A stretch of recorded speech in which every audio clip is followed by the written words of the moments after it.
Welcome,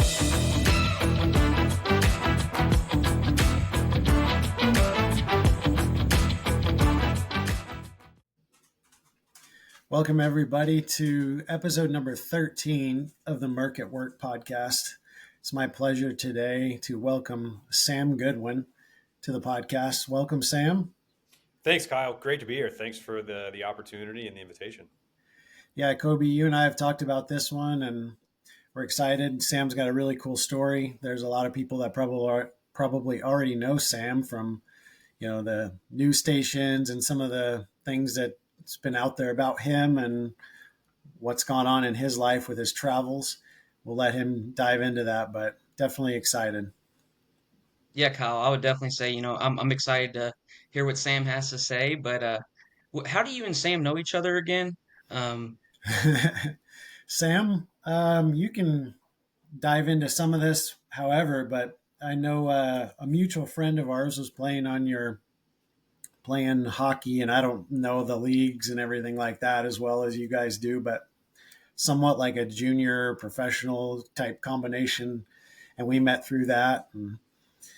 And we're in his wedding and all that kind of stuff. So yeah, if you want to explain some of the hockey stuff, I'm a fan. I just don't understand all the leagues and everything. No, that's pretty much it. This was, I believe, 18 years ago now. One of my teammates was a mutual friend of ours, and so we met through him, and I've just kind of stayed in touch online since then, and here we are today. Yeah, gotcha. yeah. Sam was he was one of their better scorers, I would say, back then. So it's definitely exciting to watch them play. What position did you play, Sam? Were you a I was a center, forward. wing? Yeah, I was a forward. Played both wing and center, so Gotcha. played both. Yeah, the Texas Tornado, right? That's right. Good times. Yeah, Good times down there. yeah. It was funny. I mean, how rowdy that place would get for a pretty small arena, and I don't the like I was saying, I don't know what leagues and how it feeds into different minors and whatever, but it's kind of funny how Texas gets pretty rowdy about hockey. Yeah, absolutely. I enjoyed my time there. I played one season for the Tornado, all positive. It was really, really appreciate that opportunity and enjoyed it. Yeah, and the team had a nice following the year that I played there. Yeah. Well, why don't you give us a little bit of background?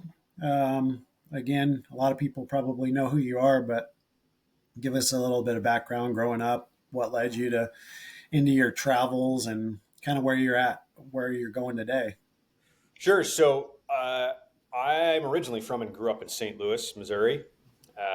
Spent most of my childhood and upbringing playing competitive hockey. I'm the oldest of five. I have two younger brothers who also played as well. I have two younger sisters. They actually played a little bit too, but coming from a Catholic family in the Midwest, pretty normal upbringing. And I went to undergrad in upstate New York at Niagara University. I played hockey there, and then when I graduated in 2012, I ended up taking my first professional job in Singapore. And I originally only planned to be in Singapore for about 3 months, but I ended up staying for 6 years. And it was Oh wow. a fantastic opportunity, a great way to begin my professional career. I was working for a tech startup business and a regional NGO, a nonprofit that was doing development work around Southeast Asia. And to answer your question, during this time, I traveled as much as I could. I was in the heart of Southeast Asia, had a little bit of flexibility in my work schedule, had the world's best airport in my backyard, and I took advantage of the opportunity to explore as much of the region and beyond as possible. Yeah, is that the the recognition that the Singapore airport gets is it's the best airport in the world? I think it frequently does achieve that title. Maybe some years it slips to number two or three or something like that. But historically, at least in recent years, I think it's been the top, and it's very well connected. It's very clean. It's very efficient. There are a range of reasons why I would agree with with that title. Yeah, it always, I've traveled not extensively like you, but into Europe and things like that. It always impresses me the airports overseas, and some of them look like shopping malls. So Yeah, and nicer than a lot of shopping malls, by the way. sometimes. Yeah, Yeah. absolutely. So yeah, you obviously traveled a lot. Um, Tell us some stories of where you traveled to and what the goals were, and not just I know you had kind of a goal to get to all of the countries in the world. So what kind of spurred all that on? Yeah, for me, it was just this unrelenting curiosity about the people in the world. Um, I, I traveled because it was fun and I enjoyed it, but most importantly, I learned from it. Travel is the best education I've ever had. It was Hmm. never about ticking boxes or checking places off a list, but I got to this point in early 2018 when I realized that I had traveled to about 120 countries in the world. And Wow. it was at that point when I remember thinking, well how many are there? Uh, Again, it was for me, it was never about this list or trying to check boxes. Yeah. It's always about kind of curiosity and learning. And from there, I did a little bit of research. I learned that there are 193 fully recognized UN sovereign states. And I remember thinking to myself, well, maybe I could go to all of them. And the competitive athlete in me likes setting goals and working toward achieving them and so forth. And um, so I started doing some more research, looking at quite a few different things. I mean, I started with a map, my bank account, people who I knew in different places who might be able to help, visas that I might need, and ultimately, decided that I was gonna give it a shot. I had no idea if I could do it. I might fail miserably, but I became committed to working toward achieving something that I thought was extraordinary. Yeah, that's really cool. Tell us, some of your thoughts on some of your favorite places or things like that. Sure. So I sometimes I'm asked what's my favorite country to travel to. I often say New Zealand. I think it's the most naturally beautiful place in the world. It's worth every I've second of heard that travel. too. I'm sure, yeah, it's worth every second of travel that's required to get to a different corner of the world. So I sometimes put New Zealand at the top. A trip that I'm frequently asked about is in 2016. I was invited to coach hockey in North Korea. So I spent a week there. I'm coaching their national hockey team and had a really fantastic experience. And, I'm not, we were treated incredibly well. I'm not oblivious to the fact that I saw what they wanted me to see, and getting off that visitor track, things can look very different, and so forth. But had a really great experience there, and it was memorable to use hockey, to use a sport as a way to build a cultural bridge. Hmm. Um, so I could tell lots of travel stories. I sometimes say, name a country, I'll tell you a story. But feel really fortunate for those experiences, and a lot of that started while I was based in Southeast Asia. Huh. Sam, and you mentioned that you learn a lot whenever you're traveling. Is there a country in particular that stands out to you that maybe you learned, a lot from, whether it's culturally or whatever it may be? Yeah, I don't know about one country specifically. I'm sure there are small things, but I think that collectively, travel, for me at least, teaches us how to be comfortable being uncomfortable, and about the power of perspective. I mean, some key things I learned are to never judge people by the actions of their government. Mm, yeah. Also learn that people who have the least often give the most. Something that Yeah. I've found to be true in all corners of the world. I've learned that every every person's why is the same. We all eat, sleep, breathe, want to be happy, or chasing some kind of goal. It's only the how that changes. And so, just some examples of things that I've learned through my travels. That's great. I've often wondered that. You hear about certain countries in the news. You mentioned North Korea. Obviously Russia and places like that. We hear certain aspects on. I've always wondered what it's actually like for the people on the ground, like the actual Russians, the actual North Koreans, because Kobe and I have had discussions about. I think he had an Uber driver that was from Russia, Yep. and I've actually watched some YouTube videos about people who've been let into North Korea, and you're kind of like, well, what are do the people feel oppressed? Do they feel like this is how the whole world is? And I don't know. It's what are your thoughts, or what were your viewpoints from some of those kind of places that kind of maybe get a bad rap in the news, but what are the people like? In my experience, the overwhelming majority of people in the world are well intentioned, proud of their country, happy to help others. And oftentimes there's a small subset of people that give a much larger group a bad Hmm. reputation. And many of the places that are negatively perceived, or that Western media tells us we're not supposed to like, these were the same places where I had many of my best experiences and where my Yeah. perspectives were most meaningfully impacted. And during my travel, safety was always the top priority, as much as it can be on a journey like this. And I Yeah. don't think it's cool to be in unsafe situations. I don't go looking for trouble, but I did have some of these great experiences in these places that are more negatively perceived or lesser known. And and my experience with people everywhere was overwhelmingly positive. We're all fundamentally the same.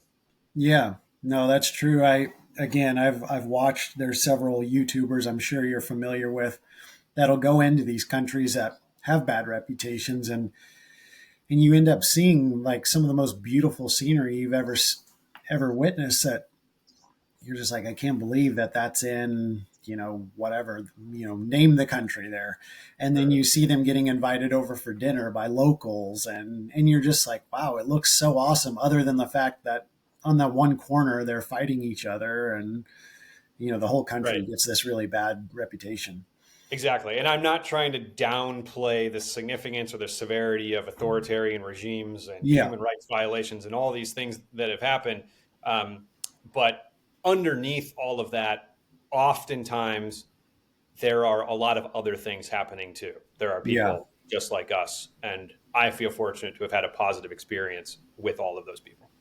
that's really great. So tell us a little bit about, well, I don't know.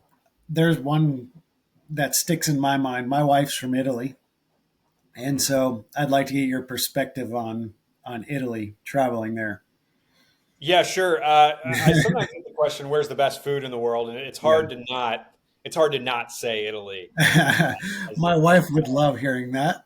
okay, I mean there are plenty. I mean, best food that I could give a handful of places. I mean, China, Argentina, Japan. Yeah. I mean, even like Ethiopia, Afghanistan, like places um, that have very different cuisines. But it's hard to it's hard to not put Italy, near or at the top of that list. Italy is a very comfortable place to travel, and there's lots of history and lots to see and do.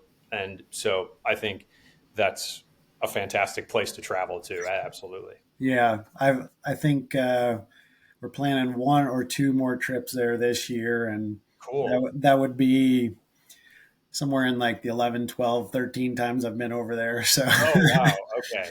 so Yeah. yeah, Italy's it's on my list, I'll tell you that. I know I talk it up to Kobe all the time. So Yeah. Yeah. I mean, you can't go, it's hard to go wrong with Italy. yeah. Well, tell us a little bit about, we've talked a little of some of the countries that may be a little bit more dangerous. And, the Middle East is obviously always an area that's sketchy and sometimes tough for Americans to get in and out of. And I know you obviously got in there. How was it like to get in? What kind of things did you have to do to even get access to some of those countries? Yep. So I spent a year living in the Middle East. I lived in Dubai for a year. Some of the best hospitality that I've experienced anywhere in the world has been across the Middle East. Every country, name it. Um, go into a place and eating like 5 meals in the first hour from people who want to be hospitable. So I think we can learn a lot from that. However, as we were saying a few minutes ago, there is plenty of instability and deeply rooted cultural differences and religious differences. So there are a range of variables that are it's important to be aware of and navigate.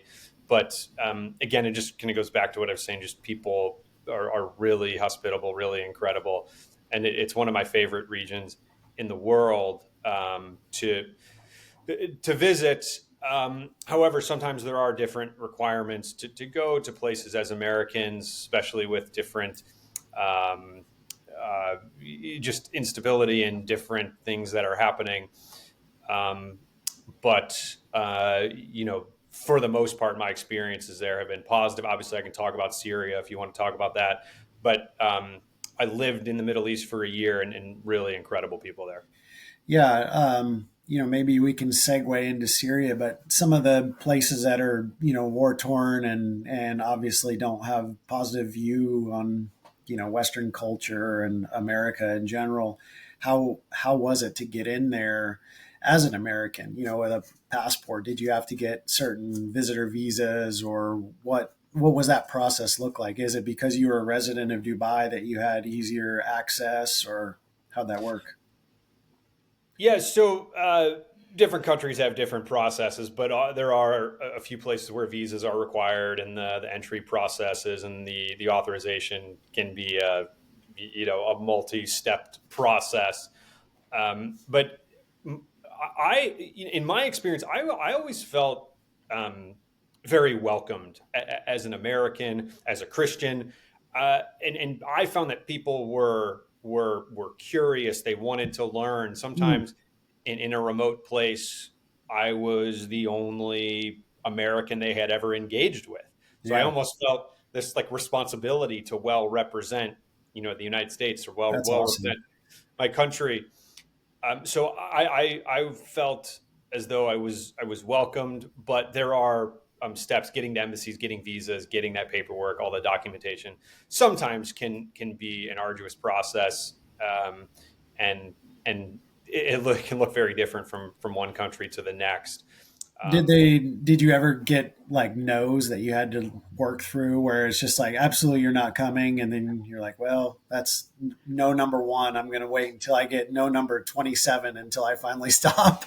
Sure. Yeah, there were a handful of those where I'd submit an application and then it would get rejected for some reason. Usually, it was just like a technical thing, like I Gotcha. had the picture that I submitted, the background wasn't white enough, or something like that, or some kind of glitch like that, or yeah, maybe the timing wasn't right, or this person, this ambassador doesn't like it but can go somewhere else and maybe they'll approve it, or something like that.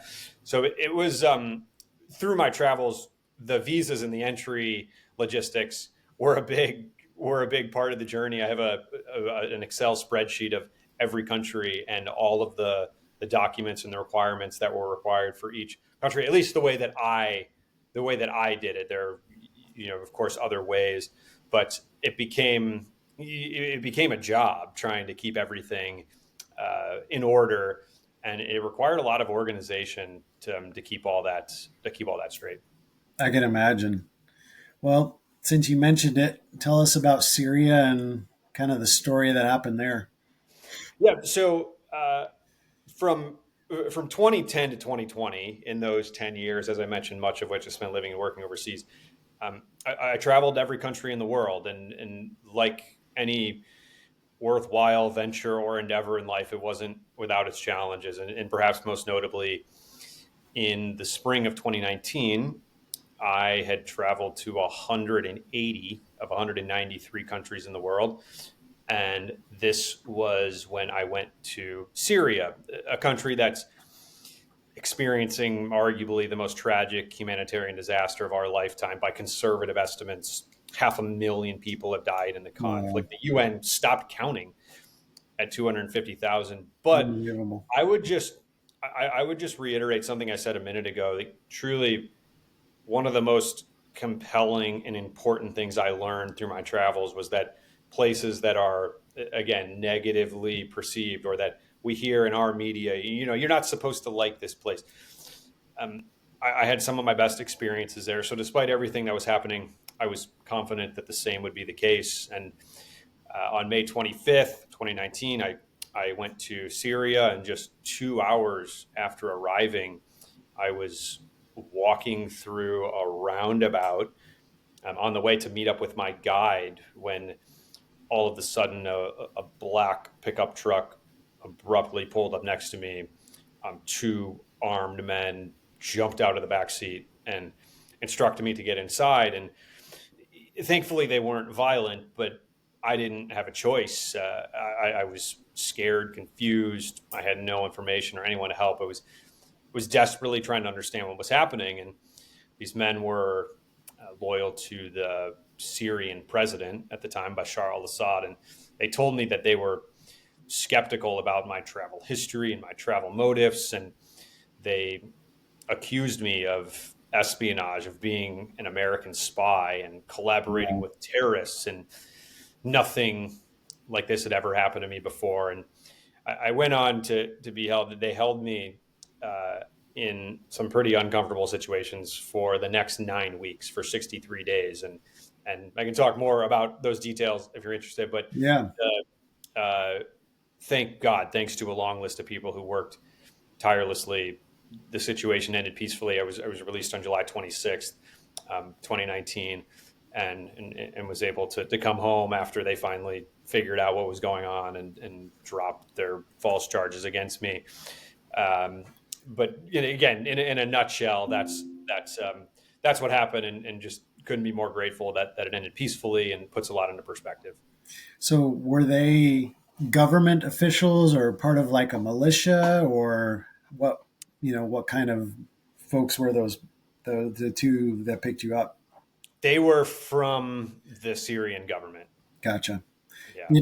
And was that something that they had, seen your visa application and knew when you were going to land, and, or something like that, if you were flying in or training or however it was, and they tracked you from when you arrived to when you were walking? If I could have the full, complete answer to one Yeah. question, it's really like this question, kind of why was it targeted? What was the deal? Why was it Hmm. released? What were all the negotiations? And I know some of those things a little bit, but not really enough to piece everything together. So I don't know exactly why. It could have been wrong place, wrong time. It could have been travel history. It could have been documentation. It could have been kind of a range of different things, or a combination of a few. So I don't know for sure. They thought you were Jason Bourne or something like that. I mean, maybe, but that's a stretch.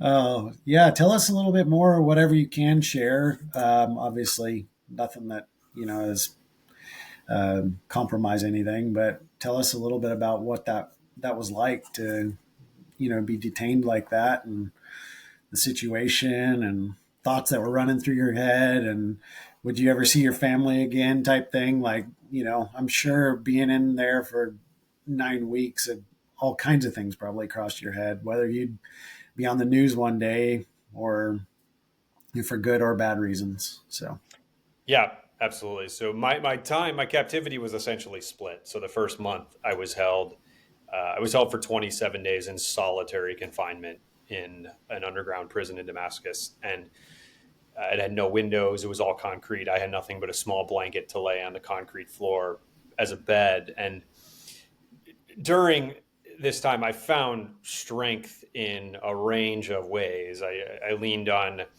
perspectives that I developed from traveling to different corners of the world, which provoked gratitude for just the basic food and water I was being given. I leaned on skills and traits I developed from being a competitive athlete, the mental toughness, critical thinking, resilience. I mean, how often have we had a boss or a coach tell us, control what you can control? mm-hmm. I leaned on a belief that I had a purpose in life, and a desire to see family and friends again. I leaned significantly on my faith and prayer. And so all of these things together were how I found strength. And to your point, one of the most significant things on my mind was, how was my family? Where were they? Were they able to help? Can they find me? The most challenging part of the situation was the uncertainty, and this is actually what I speak about today. If I told both of you that this is what's going to happen, you're going to go and sit in solitary confinement for a month, for we'll say 27 days, same as mine. You're going to be given bread and boiled potatoes and water. You're not going to be physically harmed, but you're going to be in solitary confinement, which is torture. Yeah. On day 27, you're going to be released and taken out. Now, I'm not saying that either one of you would be comfortable, but what I am saying is that you would be in a totally different situation having that finish line. Yeah. If you knew that on day 27 you were going to get out, and I didn't have that. Yeah. I didn't have that finish line. And so that's why I say the most challenging part was the uncertainty. And I didn't even have any information that could eliminate one of the options from the table in my mind. So, was I going to be released in 5 minutes? Well, based on the information I had, I thought that was possible. Was I going to be in that cell forever?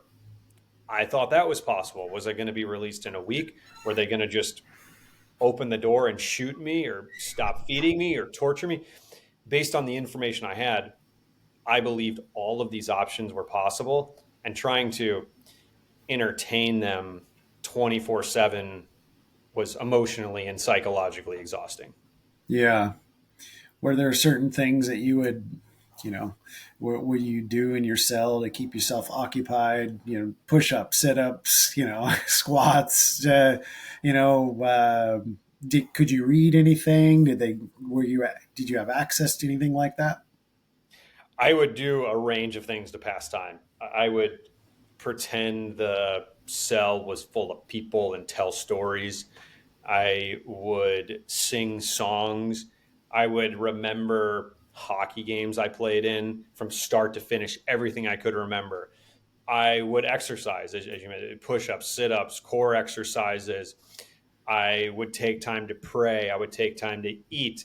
I had this routine, and I found that routine became really important. And actually, about 6 months after I came home, I was invited to speak at Fort Bragg in North Carolina to a group of from the SEER team in the U.S. military, Survival, Evasion, Resistance, and Escape. And these are members of our military who are, the way I understand it is, they are put on missions where they're at risk of being captured, and so they have a program where they teach kind of embracing captivity, essentially.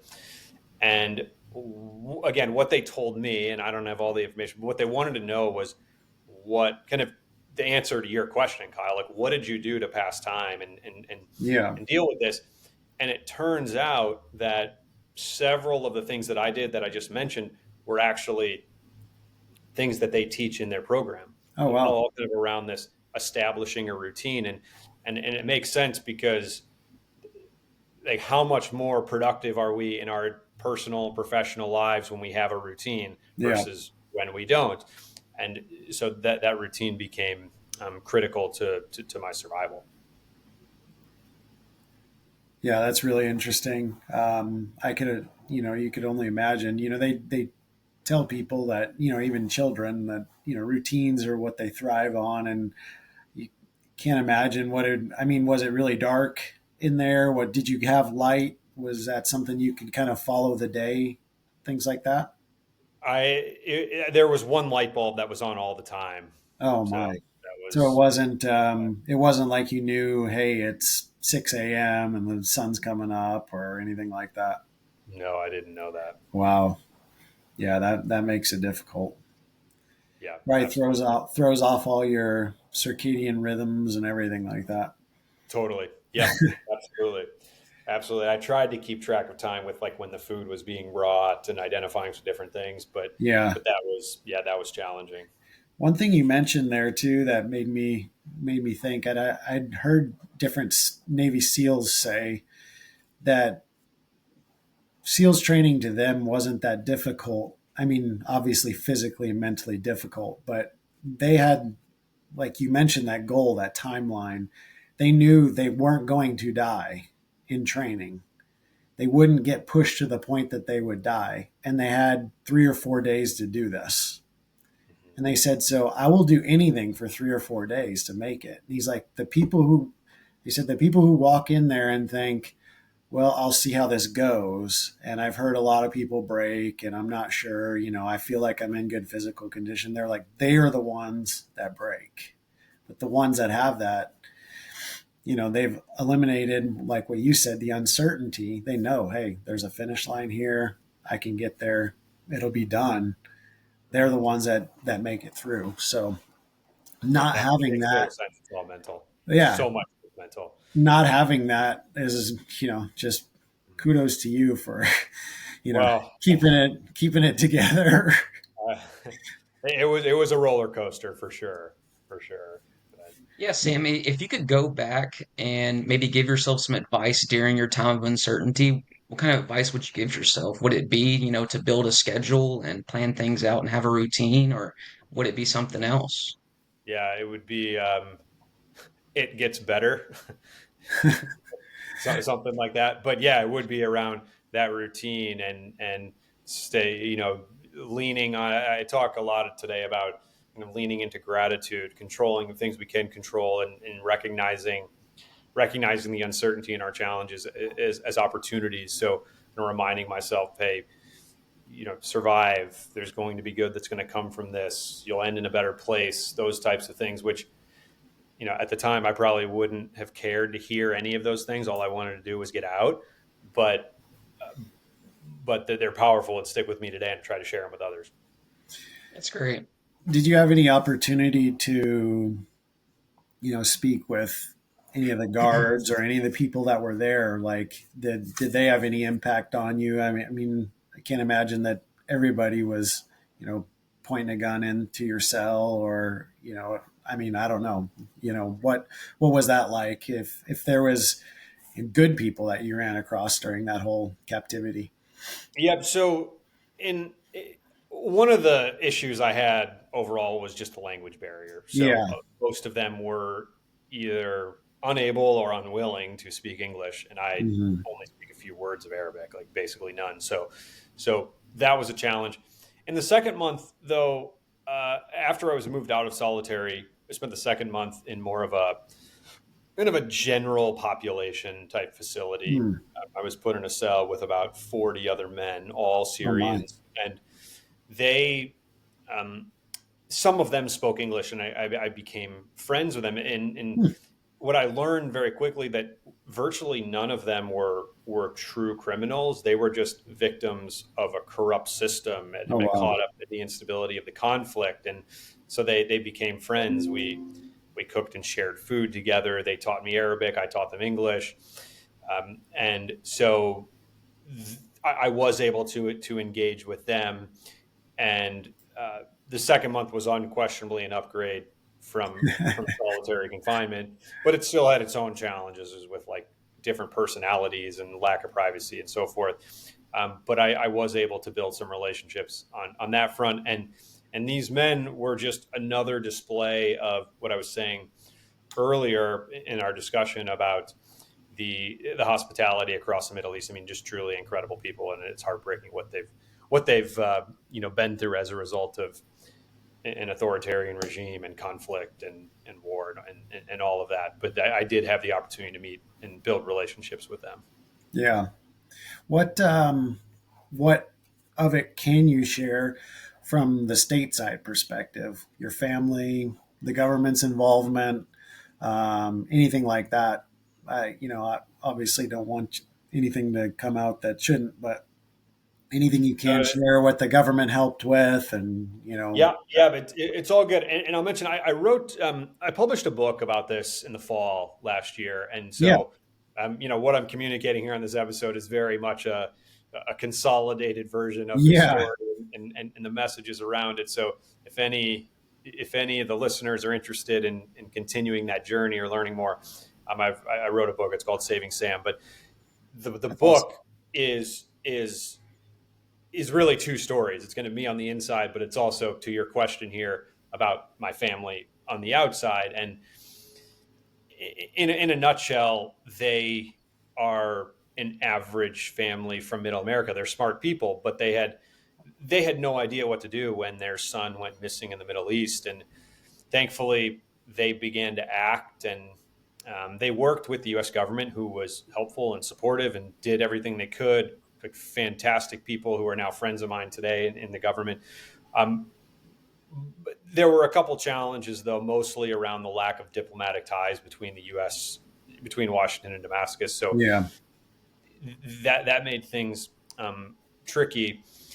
It ended up, and I won't spoil all the details, but it ended up actually being my family who found their own connection to the Syrians through the Lebanese, and this was kind of separate from the government. So it was actually sort of a back channel, unexpected way that my family managed to find a way to mediate my release. So just again, just feel so fortunate, so grateful that things ended the way they did.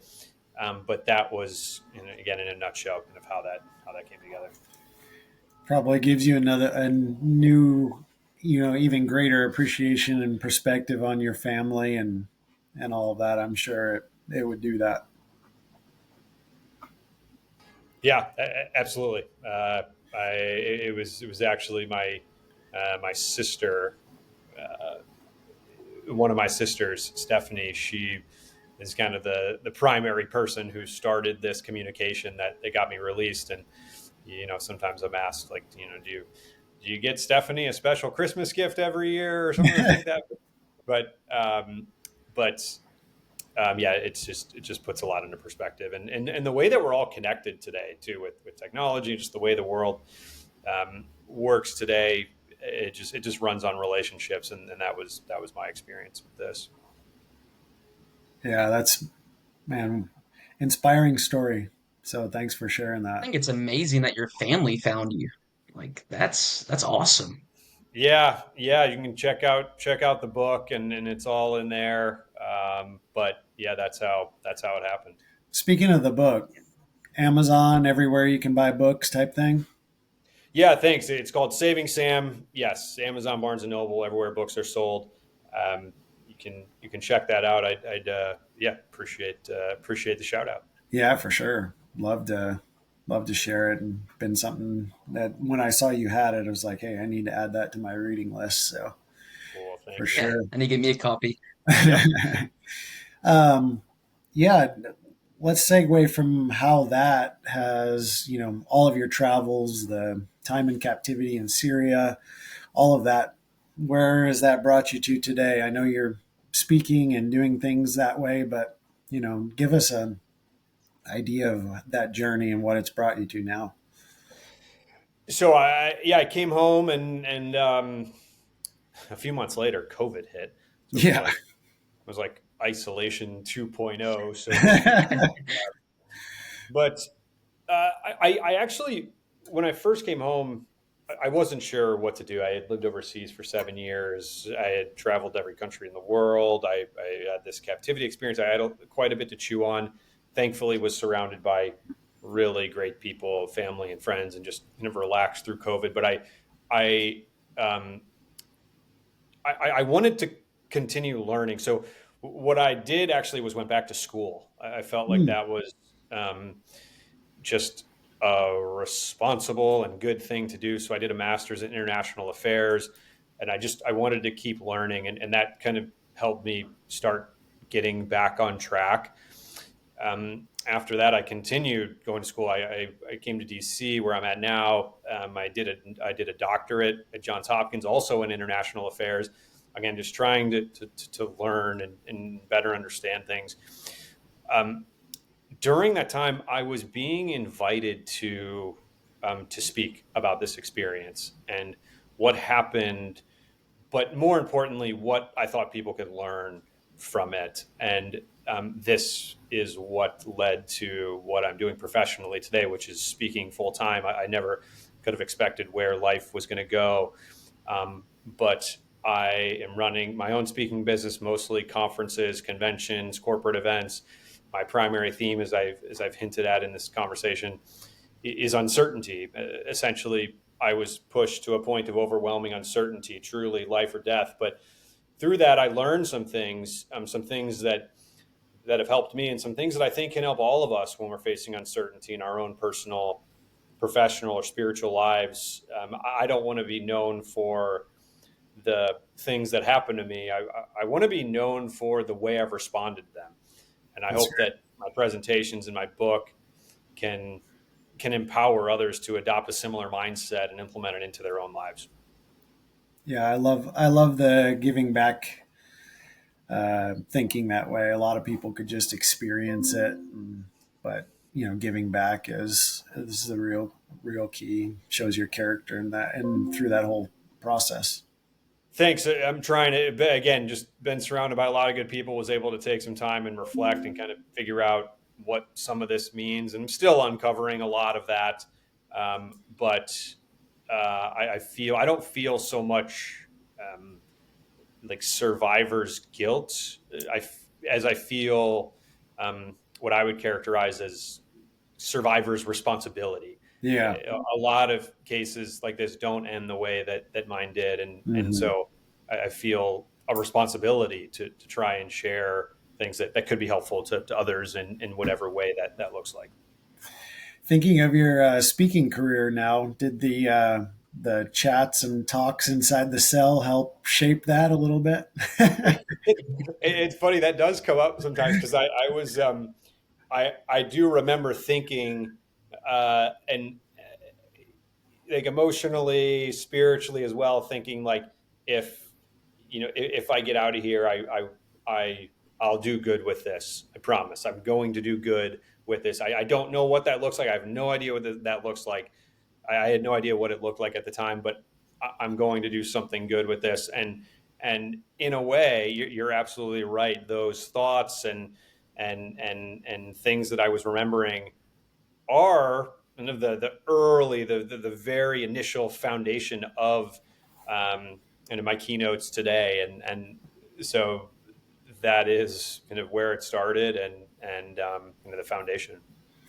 Well, I'm sure the having to learn to communicate with people all around the world and how to present yourself, like you mentioned earlier, this kind of responsibility of sharing what real Americans are like and things like that probably have all helped shape your ability to speak and communicate and all of that.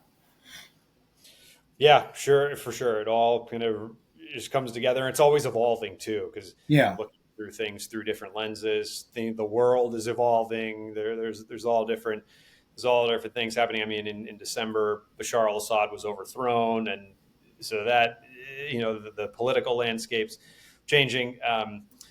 So it's always evolving. When when did you check off all of the countries? Because you made it to all of them. I did. So I came home, as I mentioned, just had a lot to digest. But I became, after months of reflection and putting things into context, I'm very committed to not letting what happened conquer me. Yeah. And one of the most significant steps I took to addressing that was to continue what I had been pursuing beforehand. And it was December 31st, 2019. So about 6 months after I came home, I made one last trip. There were 12 countries remaining, so I went to a handful of those. A lot of them were like Caribbean islands, Oh, um, okay. which was which was great. My mother was very happy about that. But it was December 31st. I made one final trip. It was to Brazil, Mm, and with that, I had traveled every country in the world, joining a group at the time of only about 100 people in history who have ever done that. that's incredible to think Wow. about the billions and billions of people, you know, the percentage is so minute like that. That's quite an accomplishment. That's great. Hey Sam, I know you talked a little bit about you speaking. What do you do whenever you're not speaking, as far as hobbies go and things you like to do for fun outside of maybe even traveling as well? Mhm. So I still play hockey today. I Oh, that's still awesome. play Okay, once or twice a week. Enjoy it. It's way better than running on a treadmill. It's a great way to meet people. So I still do that. I also I'm a private pilot, so Oh, wow. maybe my favorite hobby is aviation. So I love flying. I love learning. I was going to say, There's you better like flying, doing all the travel you did. right, right. Uh, so that's there is always more to learn there. So that's those are a couple things that I enjoy doing. I'm going to have to get some great. coaching on air travel because I'm not that big of a fan of it. So maybe I have to offline Okay. say, hey, how do I deal with this better? Like okay, all right, yeah. I mean, aviation is statistically like remarkably safe. Oh, yeah, for sure. For sure. Mhm. Yeah. I I think probably it's awesome like, you still play hockey. I mean, we have a men's league here in town that a few buddies still play, so it's pretty Cool. cool. Yeah, great. Well, I say I would love to get together with you guys if I'm heading that way or if you're coming up to DC. But yeah, that's great. yeah, no, it's really good to connect again. And thanks for sharing your story again. What we want to, what we'll try to do is, link to your book or something like that through the podcast. And anybody who'd be interested in having Sam come and speak at a corporate event or anything, we'll try and make a connection that way and, help fill up your calendar. Appreciate it. Yeah, appreciate all that, and I'm happy to do what I can to help share the podcast as well. And congrats to you guys for getting it going. It's a lot of work. Yeah, we've been excited about it. It's not something that's super common in our aspect of what we do, but Mhm. just a good way to share stories like yours and entrepreneurs like yourself and other experts in the industry. So it's been a fun journey. We're excited. We're 13 episodes in and got a whole bunch more that we're trying to line up, and it's been fun. It's amazing. Yeah, It's 13 episodes and the most people. That's true.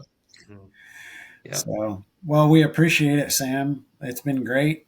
Um, we'll have to connect sometime in DC or here, and hopefully, listeners will go find that book because I'm sure going to. Appreciate it. Thanks, guys. Thanks for having me. Yeah. Thank you, Thanks a Sam. lot, Sam. Yep.